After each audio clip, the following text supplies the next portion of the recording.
Hello students, welcome to lecture 3 of Principle of Inheritance and Variation. Last lecture में हम लोग Mendel के first law of dominance के बारे में पढ़ रहे थे। अब उसमें हम लोग आगे चलते हैं, ठीक है। हम लोग चलते हैं सेकेंड लॉ की तरफ, जिसको हम बोलते हैं लॉ ऑफ सेग्रीगेशन, ठीक है। तो फर्स्ट लॉ हम लोगों ने पढ़ लिया, अब हम लोगों ने समझ लिया। सेकेंड लॉ जो है उसमें क्या बोलता है वो हम देखते हैं। During gamete formation the factors or allele of a character pair present in parents segregate from each other such that a gamete receive only one of the two factors, ठीक है। तो हम लोगों ने पोस्टुलेट पढ़े थे सेकंड एंड थर्ड, उसी के बेस्ड पे ये हम लोग लॉ ऑफ सेग्रीगेशन बनाए। मैंने तुमको पहले भी बोला है कि जो मेंडल ने दिए थे वो 4 पोस्टुलेट्स दिए थे, उसके बेसिस पे ये लॉ बने हैं, ठीक है। ये लॉ एक्चुअल में लॉ मेंडल ने नहीं बनाए थे, उसने कुछ पोस्टुलेट्स दिए थे, बाकी साइंटिस्ट ने उसकी चीजों को समझ के एक समराइज्ड वे में प्रेजेंट किया, तो उसको हम लॉ ऑफ सेग्रीगेशन बोलते हैं। क्या बोल रहा है कि जो फैक्टर जो है एक करेक्टेड पेयर में, जैसे मान लो ये है प्रेजेंट इन अ पेरेंट, एक पेरेंट के अंदर प्रेजेंट है, segregate from each other such that A gamete receive only one of the two factors. Means अब ये जो गैमीट बना, देखो ये पेरेंट है, इसमें ये दोनों एलिल्स प्रेजेंट है, कैपिटल टी प्रेजेंट है, स्मॉल टी। अब इसके गैमीट्स बनेंगे, या तो एक गैमीट मान लो स्पर्म बनते हैं, तो स्पर्म में कैपिटल टी, इसमें तो दोनों इस तरीके से मिल सकता है। उसी तरीके से यहाँ पे स्पर्म बनते हैं, तो मान लो सारे स्पर्म में स्मॉल टी होगा। बट यहाँ के केस में अगर हम देखें तो कुछ मिक्सिंग टाइप नहीं होने वाला है। 50% स्पर्म में कैपिटल टी जाएगा और 50% स्पर्म में जो है स्मॉल टी जाएगा। मींस जो कैरेक्टरिस्टिक पेरेंट में थे साथ में, कैपिटल टी स्मॉल टी साथ में थे, जब सेग्रीगेशन होगा, जब गैमीट्स बनेंगे तो वो सेग्रीगेट हो जाएगा। Means at the time of gamete formation the alleles become separated, segregated, उसी को हम लोग लॉ ऑफ सेग्रीगेशन बोल रहे हैं। Homozygous parent produces similar gamete. अब होमोजाइगस है तो दोनों गैमीट्स जो है, ये दोनों जो है होमोजाइगस है, तो गैमीट्स सेम होने वाले हैं क्योंकि उनमें एक ही तरह के एलील प्रेजेंट है। बट हेट्रोजाइगस के केस में जो है हमको दो तरह के गैमीट्स देखने को मिल रहे हैं, each having one allele with equal proportion. Means 50% ये होंगे, 50% ये होंगे। अब ये कैसे एग के साथ फ्यूज करते हैं जाके, उसके बेसिस पे डिसाइड होगा कि जो ऑफस्प्रिंग बनेगा वो कैसा होगा। अगर ये कैपिटल टी वाला, अगर जो एग है उसके अंदर भी कैपिटल टी है, तो कैपिटल टी इस तरीके का ऑफस्प्रिंग बनेगा। बट स्मॉल टी के साथ जाएगा तो हेट्रोजाइगस बनेगा। अगर ये वाला गैमीट स्मॉल टी के साथ गया तो ड्वार्फ प्लांट बनेगा। अगर ये वाला गैमीट जो है कैपिटल टी के साथ गया तो टॉल प्लांट बनेगा, बस हेट्रोजाइगस होगा, ठीक है। तो सिंपल यहाँ पर उसका यही कहना है कि ड्यूरिंग गैमीट फॉर्मेशन जो भी एलील्स यहाँ पे साथ में थे, पेयर में थे, वो सेग्रीगेट हो जाएंगे और एक पेरेंट से एक ही एलील जाएगा गैमीट के थ्रू, दूसरा एलील जो है वो दूसरे पेरेंट से आएगा। ऐसा नहीं है कि दोनों एलील एक ही पेरेंट से आ जाए, ठीक है। आगे चलते हैं, उसमें हम लोग वही चीज यहाँ पे डिस्क्राइब की गई है, लॉ ऑफ सेग्रीगेशन और law of purity of gametes. इसको हम लोग law of purity of gametes भी बोलते हैं, ठीक है। सेम वही चीज बोली है। यहाँ पर एक इंपॉर्टेंट पॉइंट क्या है, this law is universally applicable. Means ये लॉ जो है वो सबके ऊपर अप्लाई होगा। जो फर्स्ट वाला लॉ था, लॉ ऑफ डोमिनेंस, वो सब में अप्लाई नहीं हो रहा था, वो यूनिवर्सल नहीं था, ठीक है। तो ये एक इंपॉर्टेंट पॉइंट हो गया। F2 generation was produced by allowing F1 hybrid to self pollinate, ठीक है। F2 जनरेशन कैसे बना था, F1 में जो बने थे उनको सेल्फ पॉलिनेट कराया था। फिर हमने क्या देखा था, 3:1 का रेशियो आया था इन द F2 प्रोजेनी, ठीक है। On the basis of F2 progeny an organism generally has two alleles for each other. वही चीज यहाँ पे फिर से लिखी गई है, ठीक है, उसी को डिस्क्राइब किया गया है। सिर्फ आपको नोट बनाने में आसानी हो इसलिए थोड़ा जो है मैंने रिटन क्वेश्चन यहाँ पे दे दिया है, ठीक है। तो ऑर्गेनिज्म विद सिमिलर एलील, जो कैपिटल टी वाले हैं, स्मॉल टी वाले हैं, उनको हम प्योर या ट्रू ब्रीडिंग बोलेंगे। और जिसमें कैपिटल टी स्मॉल टी, उसको हम बोलेंगे हाइब्रिड या फिर इम्प्योर। इम्प्योर मतलब ऐसे कोई खराबी नहीं है उसके अंदर, सिर्फ यूज कर रहे word impure. An organism receive one of the two alleles from the male gamete and other from the female gamete. Means एक एलील फादर से आएगा, एक एलील जो है वो मदर से आएगा, ठीक है। The gamete fuse during fertilization to form a zygote and zygote से एक नया ऑर्गेनिज्म बनता है, ठीक है। तो यही चीज यहाँ पे दिखा है, ये पेरेंट है, ठीक है, इसमें से ये वाला गैमीट आया और इसमें से ये गैमीट आया, और नए ऑफस्प्रिंग में जो है दोनों में से एक एक आया, ठीक है। ऐसा नहीं है कि ये दोनों आ गए इसमें से या ये दोनों आ जाएंगे इसमें से, दोनों में से एक एक आएगा। मीन्स गैमीट जो है वो प्योर रहेंगे, गैमीट्स कभी मिक्स नहीं होंगे, ठीक है। फिर जब हम लोगों ने ये जो F1 आया, ये फर्स्ट जनरेशन है, कैपिटल टी स्मॉल टी, ये सारे plants tall, all tall plants. जब हम लोगों ने इसका सेल्फिंग कराया, मैं एक जैसे दो प्लांट, F1 हाइब्रिड में जो प्लांट था ये हेट्रोजाइगस वाला, उसको उसी जैसे के साथ क्रॉस कराया, तो हमको क्या देखने को मिला, 3 प्लांट टॉल देखने को मिले, बट तीनों जो है जीनोटिपिकली सेम नहीं थे। ये कैपिटल टी वाला टॉल था, ठीक है। एक दो जो है वो कैपिटल टी स्मॉल टी वाले टॉल थे, और एक ड्वार्फ था। फिनोटिपिक रेशियो तो देखे तो 3 टॉल 1 ड्वार्फ, जीनोटिपिक रेशियो देखे तो 1:2:1, ठीक है। तो ये हम लोगों ने यहां तक जो पढ़ा वो मोनोहाइब्रिड क्रॉस के ऊपर डिपेंडेंट था। मोनोहाइब्रिड क्रॉस मींस हम लोग एक ही कैरेक्टरिस्टिक उसमें फॉलो कर रहे थे, वो क्या था, प्लांट की हाइट, हम लोग उसमें हाइट फॉलो कर रहे थे, या तो टॉल या ड्वार्फ। अब हम लोग आगे बढ़ते हैं, हम लोगों ने 2 लॉ पढ़ लिए, लॉ ऑफ डोमिनेंस पढ़ लिया और लॉ ऑफ सेग्रीगेशन हम लोगों ने पढ़ लिया, या फिर law of purity of gametes भी उसको बोलते हैं। अब हम लोग आगे चलते हैं, अब पढ़ते हैं हम लोग inheritance of 2 genes means dihybrid cross. Dihybrid cross मतलब हम 2 कैरेक्टरिस्टिक को एक साथ फॉलो करेंगे। 2 कैरेक्टरिस्टिक क्या हो सकता है, cross between pea plant with round shape and yellow coloured seeds, ठीक है, round shape and yellow coloured seeds and wrinkle shape and green colour seed. Means हमको सीड का कलर एक कैरेक्टरिस्टिक हो गया, और सीड का शेप, सीड का जो शेप है वो एक कैरेक्टरिस्टिक हो गया, और कलर दूसरा कैरेक्टरिस्टिक हो गया, ठीक है। तो एक तरफ क्या लिया है हम लोगों ने, राउंड और येलो, और दूसरी तरफ रिंकल्ड और जो है ग्रीन। अब यहाँ पे ध्यान क्या रखना है, राउंड में हम लोगों ने कैपिटल आर यूज किया, means round is the dominant phenotype, और स्मॉल आर जो है वो रिंकल्ड के लिए, मींस रिंकल्ड ग्रीन जो है वो हमारा, जो ग्रीन जो कलर जो है वो हमारा रेसेसिव फिनोटाइप है। उसके बाद अगर बात करें शेप की, तो राउंड शेप जो है वो डोमिनेंट ओवर रिंकल्ड शेप, ठीक है। तो round is dominant over wrinkled and yellow is dominant over green. इसी बेसिस पे हम लोग यहाँ पर ग्रीन को स्मॉल वाई में बोल रहे हैं, ठीक है, और यहाँ पे येलो को हम लोग कैपिटल वाई में बोल रहे हैं, ठीक है। तो ये हो गया हमारा डाई हाइब्रिड क्रॉस, जिसमें हम 2 कैरेक्टरिस्टिक को एक साथ फॉलो कर रहे हैं। अब इसमें हम लोग आगे चलते हैं। अब इस तरीके से होगा, पेरेंट जो है homozygous round yellow means capital R capital Y, उसको क्रॉस कराया हम लोगों ने capital small R small Y, ठीक है, जो कि होमोजाइगस रिंकल ग्रीन है, ठीक है। गैमीट क्या मिल सकते हैं यहाँ से, अब मान लो यहाँ पे टोटल 4 है, तो एक इसमें से आएगा, एक इसमें से आएगा, कैपिटल आर कैपिटल वाई यही आ सकता है, और यहाँ पर जो है हमारा स्मॉल आर स्मॉल वाई आ सकता है, दूसरा कोई कॉम्बिनेशन नहीं बन रहा।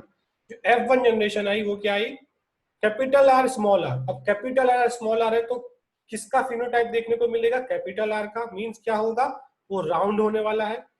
कैपिटल वाई स्मॉल वाई आया, किसका फिनोटाइप देखने वाला है, कैपिटल वाले का, मींस येलो। तो जो F1 की फिनोटाइप आई वो राउंड येलो इसकी तरह। हमने पहले भी देखा था कि F1 जो है वो पूरी तरीके से एक पेरेंट को रिजेंबल करता है, दूसरे पेरेंट का कोई भी गुण उसमें दिखाई देता नहीं है। बट जब उसका सेल्फिंग कराते हैं, मीन जब उसे उसके ही जैसे दूसरे के साथ क्रॉस कराते हैं, तो हमें किस तरीके के गैमिट मिल सकते हैं। देखो यहाँ पे कैपिटल आर है, यहाँ पे कैपिटल वाई, ये आ गया small R capital R small Y, ठीक है, स्मॉल आर कैपिटल वाई, ठीक है, और स्मॉल आर कैपिटल वाई, ठीक है। सेम वैसा ही यहाँ पे बनेगा, ठीक है। तो ये 4 गैमिट इस प्लांट का है, ये 4 गैमिट इस प्लांट का है, ठीक है। टोटल हमको F2 जनरेशन बनाने के लिए कितने गैमिट प्रेजेंट है, 8 गैमिट्स, याद रखना है हमको 8 गैमिट्स, ठीक है।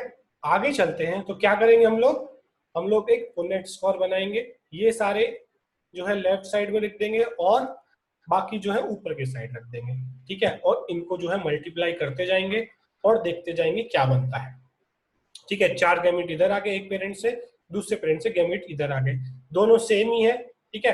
तो कैपिटल आर कैपिटल वाई, यहाँ पे भी कैपिटल आर कैपिटल वाई, ये दोनों क्रॉस होंगे तो ये बनेगा राउंड येलो, ठीक है। फिर इसको इसके साथ करेंगे तो capital R capital Y small Y, ठीक है, ये भी राउंड येलो, ये भी राउंड येलो, ये भी राउंड येलो, ठीक है, ये भी राउंड येलो रहेगा, ठीक है। जहां पे भी एक कैपिटल आर आया या एक कैपिटल वाई आई तो वो राउंड येलो हो जाने वाला है, ठीक है। यहां पर हम देख रहे हैं कैपिटल आर आया, स्मॉल वाई आ गया, मींस राउंड तो रहेगा बट कलर चेंज हो जाएगा, यहाँ पे ग्रीन कलर आ गया, ठीक है। फिर यहाँ पर राउंड और येलो रहा, यहाँ पे राउंड और ग्रीन आ गया, ठीक है। बाकी ये दोनों राउंड येलो, सेम फिनोटाइप। यहां पर क्या हुआ, स्मॉल आर होने की वजह से क्या हुआ, ये रिंकल्ड हो गया, फर्स्ट हमको रिंकल्ड मिल गया, ठीक है।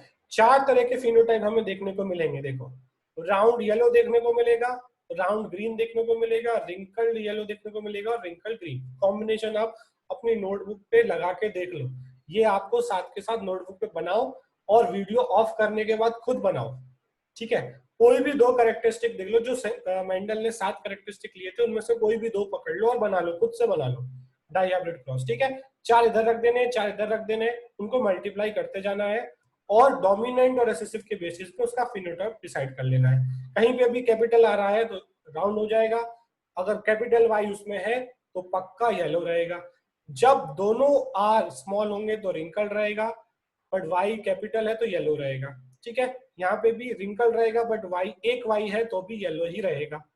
यहाँ पे round yellow, round green, wrinkled yellow. यहाँ पर हमें कुछ अलग मिला जिसमें सब कुछ स्मॉल आया, मींस रेसेसिव जो है अपना करेक्टर दिखाएगा, तो रिंकल्ड भी हुआ और स्मॉल वाई की वजह से ग्रीन भी हुआ, ठीक है। तो 4 तरह के फिनोटाइप देखने को मिले। अब इसका रेशियो कैसा है, अगर हम काउंट करें इसमें राउंड येलो कितने हैं, तो राउंड येलो हमको देखने को मिलेंगे 9, 1 2 3 4, ये वाला 5 6 7 8 9, पीछे वाले स्लाइड में देख सकते हो। टोटल 1 2 3 4 5 6 7 8 9, राउंड येलो कितने थे 9। राउंड ग्रीन काउंट करो, राउंड ग्रीन कितने 1 2 3, ठीक है, ये 3 आ गए। उसके बाद रिंकल्ड येलो, रिंकल्ड येलो एक ये रहा, एक ये रहा, एक ये रहा, 1 2 3। रिंकल्ड ग्रीन गिनते थे लास्ट वाले सिर्फ एक ही, तो हमारा रेशियो क्या आया, फिनोटिपिक रेशियो देखने में क्या रेशियो देखने को मिलेगा, 9:3:3:1, ठीक है, समझ गए। This ratio can be derived as combination series of 3 yellow 1, ठीक है। तो 9:3:3:1 ये हमको याद रखना है, phenotypic ratio of dihybrid cross और F2, ठीक है। वहां पे क्या आ रहा था 3:1, मोनोहाइब्रिड क्रॉस में फिनोटिपिक रेशियो क्या था 3:1, डाई हाइब्रिड क्रॉस में फिनोटिपिक रेशियो क्या है 9:3:3:1। टोटल कितने कॉम्बिनेशन वहां पे कितने टोटल बन रहे थे 4, यहाँ पर कितने बन रहे हैं 16, ठीक है। 4 इधर है गैमीट्स, 4 इधर है, 4 × 4 16 गैमीट्स मिलेंगे, सॉरी 16 ऑफस्प्रिंग मिलेंगे जो कि ये 8 गैमीट्स से बनेंगे, रेशियो आएगा ये, ठीक है, समझ गए। अगर मैं डाई हाइब्रिड रेशियो की बात करूं, सॉरी जीनोटिपिक रेशियो की बात करूं in the dihybrid cross, genotypic ratio कैसे पता करेंगे, ऐसा वाला capital R capital R capital Y कितने थे, एक था, capital R capital Y small Y ऐसे दो थे, तो क्या रेशियो आएगा 1:1, 2:4, 1:1। याद रखना है डाई हाइब्रिड क्रॉस का जीनोटिपिक रेशियो, मोनोहाइब्रिड क्रॉस का जीनोटिपिक रेशियो क्या था 1:1, फिनोटिपिक क्या था 3:1, मोनोहाइब्रिड में फिनोटिपिक 3:1 और जीनोटिपिक 1:1, डाई हाइब्रिड में फिनोटिपिक 9:3:3:1 और डाई हाइब्रिड में जीनोटिपिक क्या है 1:1, 2:4, 1:1, ठीक है। जीनोटिपिक होता है कैसा उसमें अरेंजमेंट है गैमीट्स का, ठीक है। तो अलग अलग जितने भी अलग तरीके के होंगे वो सारे लिखे जाएंगे, ठीक है। ये हमको याद हो गए, दोनों के हमको फिनोटिपिक और जीनोटिपिक याद कर लेना है। और ये भी याद रखना है कि कोई भी कैरेक्टरिस्टिक ले लो, यहाँ पे हम लोगों ने सीट का शेप लिया और सीट का कलर लिया, तुम कोई और ले लो फिर रेशियो यही आने वाला है, ठीक है। ऐसा नहीं है किसी और में कोई और रेशियो याद रखना पड़ेगा, मोनोहाइब्रिड और डाई हाइब्रिड के फिक्स है, ठीक है। तो ये हमारा यहाँ पर हो गया dihybrid cross. Dihybrid cross के बेसिस पे मेंडल का थर्ड लॉ आता है जिसको हम बोलते हैं लॉ ऑफ इंडिपेंडेंट असॉर्टमेंट, ठीक है। तो मेंडल के हम लोगों ने दो लॉ पढ़ लिए इससे पहले, law of dominance, law of segregation या फिर law of purity of gametes. Third law जो है वो डाइहाइब्रिड क्रॉस के बेसिस पे एक्सप्लेन होता है, इसलिए हम लोगों ने पहले डाइहाइब्रिड क्रॉस पढ़ लिया। उससे पहले के दो लॉ जो थे वो मोनोहाइब्रिड क्रॉस के बेसिस पे थे, हम लोगों ने वो पहले पढ़ लिया था मोनोहाइब्रिड क्रॉस।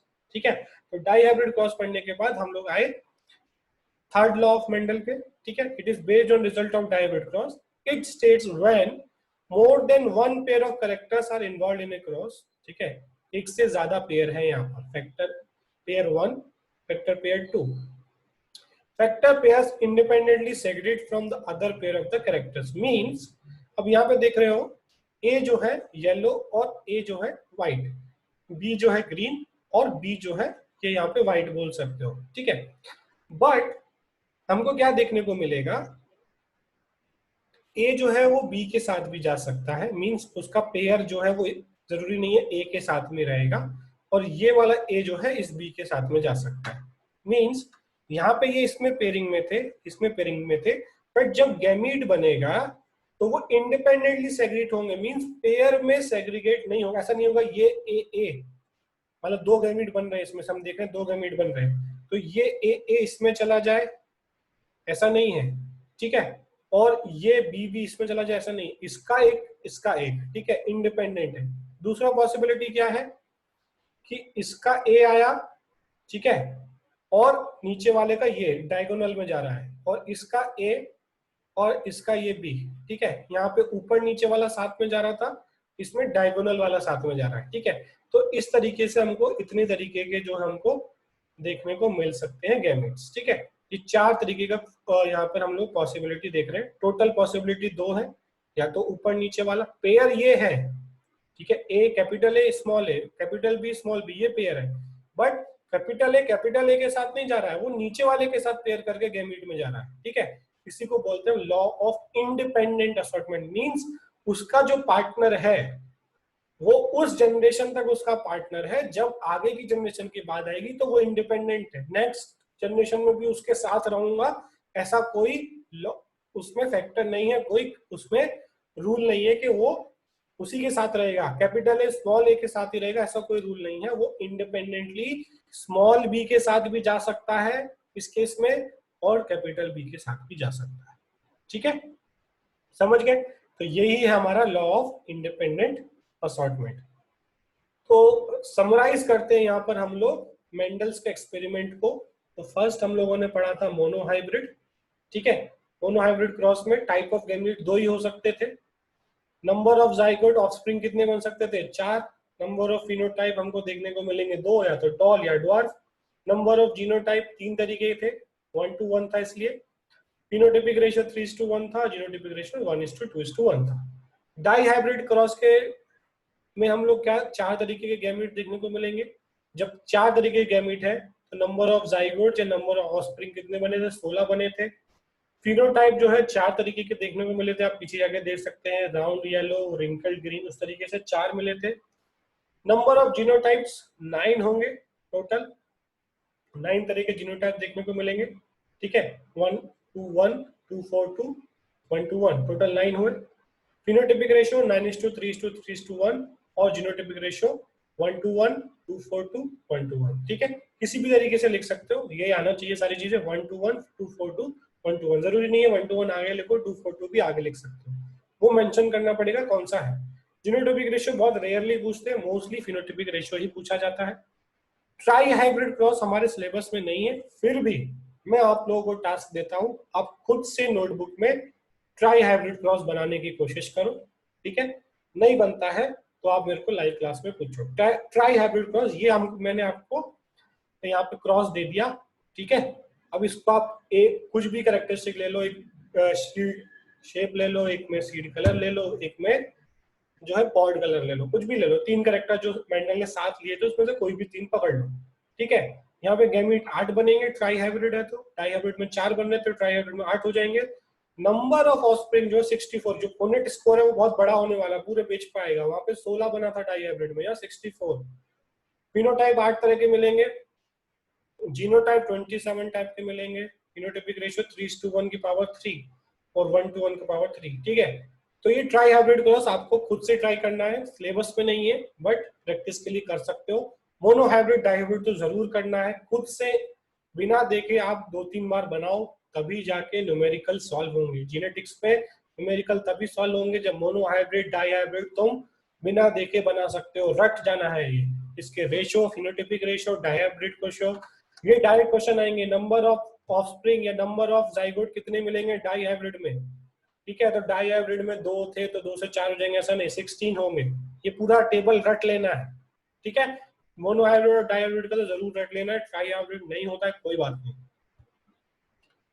उसके बाद आता है कॉन्सेप्ट ऑफ डोमिनेंस, ठीक है। Every gene contain information to express a particular trait, हर जीन के पास एक इंफॉर्मेशन है जो एक पर्टिकुलर ट्रेट दिखाना चाहता है। In heterozygote, there are two types of allele: unmodified, normal, or functioning allele. It is generally dominant, represent original phenotype. और heterozygous से मान लो कैपिटल T स्मॉल t, ठीक है, तो जो कैपिटल T उसे हम लोग अनमॉडिफाइड या नॉर्मल मान रहे हैं, जो कि एक फिनोटाइप दिखाएगा और वही फिनोटाइप दिखने वाला है हेटरोजाइगस कंडीशन में। मॉडिफाइड अनील जो कि स्मॉल t है, उसको हम लोग मोस्टली जनरली रेसेसिव बोल रहे हैं, ठीक है। तो अनमॉडिफाइड एलील जो है होमोजाइगस जीन पेयर बनाएगा, अनमॉडिफाइड मॉडिफाइड के साथ क्या है तो हेट्रोजाइगस, ठीक है, और दोनों मॉडिफाइड है तो होमोजाइगस रेसेसिव रहेगा, ठीक है। अब यहाँ पर हमको समझते हैं कि डोमिनेंस क्या है इसमें। Consider a gene that contains information for producing an enzyme. अब मान लो एक जो है वो एंजाइम प्रोड्यूस करता है, एक नॉर्मल जीन मान लो आई कलर का एंजाइम प्रोड्यूस करता है। Normal allele of the jet gene produces a normal enzyme. Modified allele is responsible for production of, अब जो नॉर्मल जीन है वो एक नॉर्मल एंजाइम प्रोड्यूस करता है, नॉर्मल फंक्शन होता है। जो मॉडिफाइड है उसमें 3 कंडीशन हो सकती है, ठीक है, जो कि नॉर्मल और लेस एफिशिएंट है। In this case modified allele will produce the same phenotype like unmodified allele. Thus modified allele is equivalent to unmodified allele, ठीक है। मीन इसमें अगर जो रेसेसिव है या नॉर्मल जो लेस एफिशिएंट है वो सेम रहेगा, ठीक है। उसके बाद non functional enzyme in these cases, या फिर no enzyme at all, non functional enzyme है या फिर एंजाइम ही नहीं बन रहा है, दो अलग अलग केस है, या तो एंजाइम बन रहा है बट काम नहीं कर रहा है, या एंजाइम बन ही नहीं रहा है। इन these cases the phenotype will dependent only on the functioning of the unmodified allele, ठीक है। अब जो अनमॉडिफाइड एलील है वही काम कर रहा है, बाकी तो दोनों केस में जो मॉडिफाइड है वो तो काम नहीं कर रही है। Thus the modified allele becomes recessive, ठीक है। मींस जो हम बोल रहे हैं ना कि स्मॉल टी क्यों नहीं काम कर रहा है, वो स्मॉल टी क्यों नहीं काम कर रहा है, या तो वो नॉन फंक्शनल एंजाइम बना रहा है या फिर एंजाइम नहीं बना रहा है, ठीक है। ये आपके दिमाग में क्वेश्चन आएगा कि सर कैपिटल टी है स्मॉल टी है, स्मॉल टी को भी अपना कैरेक्टर दिखाना चाहिए और कैपिटल टी को भी दिखाना चाहिए। कैपिटल टी स्मॉल टी के ऊपर क्यों डोमिनेट है, क्योंकि कैपिटल टी एक नॉर्मल जीन है और जो स्मॉल टी है वो या तो नॉन फंक्शनल एंजाइम बनाता है या नो, मतलब उसका असर दिख ही नहीं पाता, इसलिए जो भी असर दिखेगा वो अनमॉडिफाइड का दिखेगा। इसलिए हम इसको बोलते हैं कॉन्सेप्ट ऑफ डोमिनेंस। मींस जो अनमॉडिफाइड नॉर्मल है, अनमॉडिफाइड को हम लोग नॉर्मल बोल रहे हैं, ठीक है, वो अपना असर दिखाएगा। और अगर हेट्रोजाइगस, ये सारी चीजें जो है हेट्रोजाइगस कंडीशन में देखने को मिलने वाली है, ठीक है। तो जो नॉर्मल है वो अपना असर दिखाएगा, अगर नॉर्मल कैपिटल टी है तो टॉलनेस ही दिखने वाली है, स्मॉल टी की वजह से ड्वार्फनेस नहीं दिखेगी उस प्लांट में। और ऐसा भी नहीं होगा कि टॉल और ड्वार्फ दोनों कैरेक्टरिस्टिक दिखाए और एक मीडियम प्लांट बन जाए। याद रखना लॉ ऑफ डोमिनेंस यूनिवर्सल नहीं है, मींस उसके एक्सेप्शन हम आगे पढ़ने वाले, ऐसा होने वाला है कि दोनों का मिक्सचर होकर एक तीसरा बन जाए, ठीक है, वो हम पढ़ने वाले हैं, बट यहां तक नहीं, मेंडल के लॉ तक के नहीं, मेंडल के बाद की बात है वो, ठीक है। अब बात करते हैं हम लोग back cross and test cross की। ये 2 क्रॉस हैं जो कराए जाते हैं कुछ चीजें जानने के लिए। बैक क्रॉस क्या है, cross between A hybrid and it's any parent. Means जो हाइब्रिड बना कैपिटल टी स्मॉल टी बना हाइब्रिड, उसको किसी भी पेरेंट के साथ अगर हम क्रॉस करा दे तो उसको हम कराएंगे बैक क्रॉस। डायरेक्ट यही क्वेश्चन आएगा, इतना उसमें लिख देना है, ठीक है। What is back cross? When the hybrid offspring is crossed with any of the parent, ठीक है, जो हाइब्रिड बना वो किसी भी पेरेंट के साथ उसे क्रॉस करा दिया, that is called as back cross. Test cross क्या है? Crossing of an organism with dominant phenotype to a recessive individual, ठीक है। तो मोनोहाइब्रिड क्रॉस में क्या आएगा, टेस्ट क्रॉस रेशियो क्या आएगा, 1:1 आएगा। ये एक हाइब्रिड है, ठीक है, उसको हमने रेसेसिव पेरेंट के साथ क्रॉस कराया, ठीक है, तो एक टॉल मिला, एक ड्वार्फ मिला। अब इसका फायदा क्या है, ठीक है, वो फायदे को हम लोग यहाँ पे समझते हैं। Test cross is used to find out the unknown genotype of a character. अब मान लो ये हमारे पास है WW, capital W capital W capital T मान लो इसकी जगह पे, वो भी टॉल होगा, और कैपिटल W और स्मॉल w ये भी टॉल होगा। तो हेट्रोजाइगस कंडीशन है या होमोजाइगस है, मान लो एक प्लांट है, वो दो प्लांट है, दोनों टॉल है। अब तुम कैसे पता करोगे कि वो कैपिटल टी वाला टॉल है या वो कैपिटल टी स्मॉल टी वाला टॉल है? समझ गया? कैसे पता करें कि वो होमोजाइगस टॉल है या हेट्रोजाइगस टॉल है? तो क्या करेंगे हम लोग, उसको हम लोग क्रॉस करा देंगे होमोजाइगस रेसेसिव के साथ। मींस जो रेसेसिव पेरेंट है उसके साथ स्मॉल w के साथ। अब ये प्लांट यहाँ पे मैं WW लिख रहा हूँ, अननोन है, मुझे नहीं पता क्या है, उसको जब क्रॉस कराएंगे तो सारे फ्लावर्स अगर वायलेट आते हैं, ठीक है, होमोजाइगस क्या शो कर रहा है, रेसेसिव, व्हाइट कलर शो कर रहा है होमोजाइगस, और डोमिनेंट कलर जो है वो वायलेट शो कर रहा है। तो अगर सारे फ्लावर वायलेट है तो क्या मिलेगा हमको, अननोन फ्लावर जो था वो एक होमोजाइगस डोमिनेंट था। बट अगर वो प्लांट इस तरीके का था, कैपिटल W स्मॉल w, देखो ये तो पर्पल ही रहेगा क्योंकि कैपिटल W इसमें है, यहां पर हम लोगों ने उसको फिर से होमोजाइगस रेसेसिव के साथ शो किया, ठीक है। अगर यहां पर हमने देखा दो पर्पल और दो व्हाइट मिले, मीन 1:1 का रेशियो आया, half of the flower are violet and half of the flower are white. Means अगर मेरे पास कोई टॉल प्लांट था, उसको मैंने एक ड्वार्फ प्लांट के साथ क्रॉस कराया और सारे ड्वार्फ पैदा हुए, तो वो सॉरी टॉल प्लांट था, उसको सारे ड्वार्फ के साथ मैच कराया, सारे टॉल पैदा हुए, तो वो होमोजाइगस टॉल था, मींस कैपिटल टी वाला था। बट यहाँ पर अगर दो टॉल और दो ड्वार्फ या फिर दो पर्पल और दो वायलेट और दो व्हाइट मिले, तो हम बोलेंगे कि जो अननोन फिनोटाइप था वो हेट्रोजाइगस वाला कंडीशन था, ठीक है। तो टेस्ट क्रॉस जो है वो डिटरमाइन करता है F2 फिनोटाइप के लिए, ठीक है। तो ये याद रखना है, टेस्ट क्रॉस क्यों यूज होता है, to identify unknown genotype of a character, ठीक है, कि वो होमोजाइगस डोमिनेंट है या वो हेट्रोजाइगस डोमिनेंट है, ठीक है। कैसे करेंगे, उसको हम लोग रेसेसिव पेरेंट के साथ क्रॉस कराएंगे। दोनों केस में देख लो, रेसेसिव पेरेंट के साथ स्मॉल w, यहाँ पे भी स्मॉल w, ठीक है। आप किसी और कैरेक्टरिस्टिक को लेकर टेस्ट क्रॉस कर सकते हो, यही रिजल्ट आपको मिलेगा, ठीक है। तो ये बैक और टेस्ट क्रॉस बहुत जरूरी है, इसके क्वेश्चन बहुत बार आते हैं। तो हमारा यहाँ पर ये लेक्चर कंप्लीट हो गया। मोस्टली हमने मेंडल के बारे में जो भी पढ़ना था वो पढ़ लिया, ठीक है। मैं आपके साथ कुछ PDF शेयर करूंगा थ्योरी के, कुछ MCQs। तो मेंडल से related monohybrid cross, dihybrid cross, Mendel's के लॉ से रिलेटेड, डाई हाइब्रिड क्रॉस से रिलेटेड, वो सारे क्वेश्चंस आप सॉल्व करते जाओ, ठीक है। और नेक्स्ट टेस्ट में जो है हमारा जो है, इसमें से इस चैप्टर में से रिकॉम्बिनेशन और लिंकेज से पहले वाला क्वेश्चन आएगा, तो वहां तक जरूर NCERT से पढ़ लो। 80% क्वेश्चन NCERT में से होंगे, तो प्रिंसिपल ऑफ इनहेरिटेंस उठाओ और रिकॉम्बिनेशन और लिंकेज से पहले पहले वाला पूरा पढ़ डालो, पूरा समझ डालो। जो नहीं समझ में आ रहा है वो वीडियो की तरह समझ लो और MCQ सॉल्व करो, ठीक है, समझ गए। तो नेक्स्ट लेक्चर में हम लोग, अब मेंडल्स लॉ हमारे कंप्लीट हो गए, अब हम उसके आगे टू जीन इंटरेक्शन के बारे में पढ़ेंगे। बहुत सारे एक्सेप्शन पढ़ेंगे, जो मेंडल ने बताया था कि ऐसा ही होता है, बट वैसा नहीं होगा, कुछ नया हमको देखने को मिलेगा, ठीक है। ये बहुत इंपॉर्टेंट चैप्टर है, तो आपको बहुत ध्यान से समझना है, धीरे धीरे समझो, पॉज करके क्रॉस को बनाओ, खुद से क्रॉस बनाओ। खुद से क्रॉस जो नहीं बनाएगा बिना देखे, वो जेनेटिक्स कर ही नहीं पाएगा। Monohybrid cross, dihybrid cross कभी भी तुमको बनाने को बोला जाए तुरंत बना दो, ऐसा याद हो जाना चाहिए, ठीक है। Thank you.